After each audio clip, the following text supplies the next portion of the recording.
Mark chapter 3. Another time Jesus went into the synagogue, and a man with a shriveled hand was there. Some of them were looking for a reason to accuse Jesus, so they watched him closely to see if he would heal him on a Sabbath.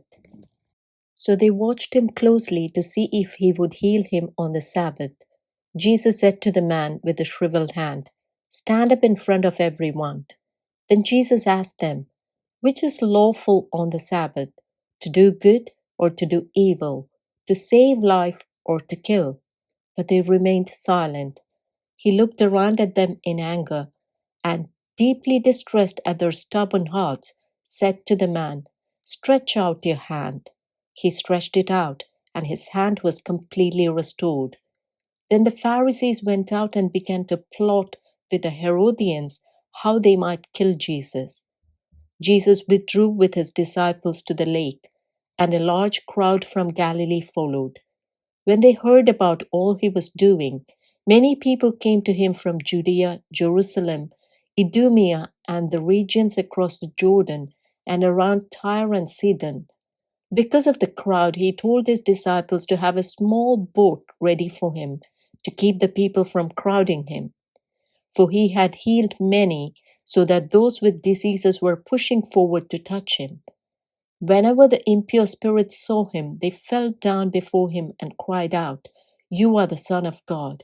But he gave them strict orders not to tell others about him. Jesus went up on a mountainside and called to him those he wanted, and they came to him. He appointed 12, that they might be with him and that he might send them out to preach and to have authority to drive out demons. These are the 12 he appointed: Simon, to whom he gave the name Peter; James, son of Zebedee, and his brother John.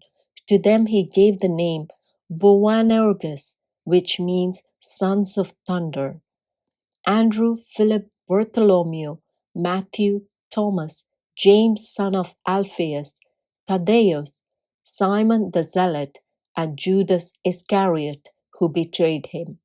Then Jesus entered a house, and again a crowd gathered, so that he and his disciples were not even able to eat. When his family heard about this, they went to take charge of him, for they said, "He is out of his mind." And the teachers of the law who came down from Jerusalem said, "He is possessed by Beelzebul, by the prince of demons he is driving out demons."